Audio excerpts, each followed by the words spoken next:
Labai dažnai kalbame apie tai, kaip apsaugoti akis nuo UV poveikio. Tai yra be abejo labai svarbus dalykas ir verta paminėti, kad ir skaidrūs akinių lęšiai turi apsaugą nuo UV. Bet dažnu atveju, ką mes labiausiai jaučiame, kas mūsų akis labiausiai dirgina, tai yra ryški šviesa, su kuria mes susidurėme tiek vasarą, tiek žiemą. Ypatingai jaučiame, kuomet saulė yra 45 laipsnių kampu. Tai yra ankstyvą pavasarį arba vėlyvą rudenį. Kai vairuojant, atrodo yra prieblanda lauke, o saulė spigina tiesiai į akis ir be abejo geriausias yra komfortas užsidėti saulės akinius.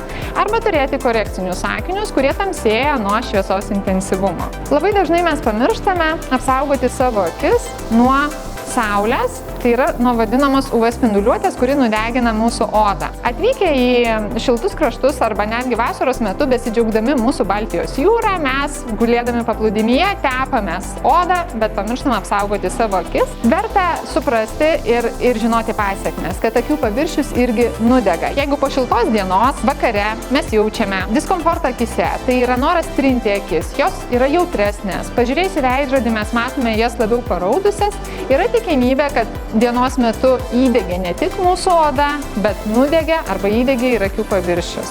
Jisai išdžiovina ašarų plėvelę, ko pasėkoje mes mirksėdami, netgi savo vokais, galime braižyti akies paviršių, taip išprovokuodami graužimą, perštėjimą arba ašarojimą.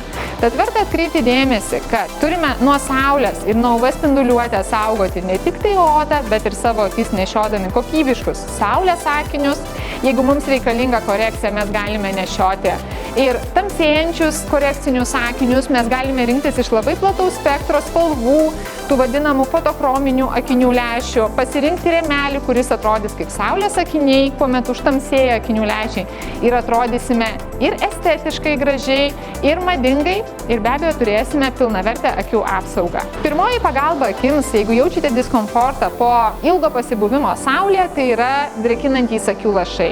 Drėkinantys, komfortą suteikiantys, sutepantys priekinį akies paviršių akių lašai. Reiškia, akių lašai turi turėti drėkinamąjį komponentą, dažnu atveju tai yra hialuronas, gali būti papildomi drėkinimo komponentai, kuriuos sulašinus mūsų vokai per akių paviršių slys. Mūsų akys yra jautrios ne tik tai vasaros ryškiai šviesai, bet be abejo yra labai jautrios žiemos metu, kuomet išėjus į lauką atsiranda ryški šviesa atsispindinti nuo sniego paviršiaus.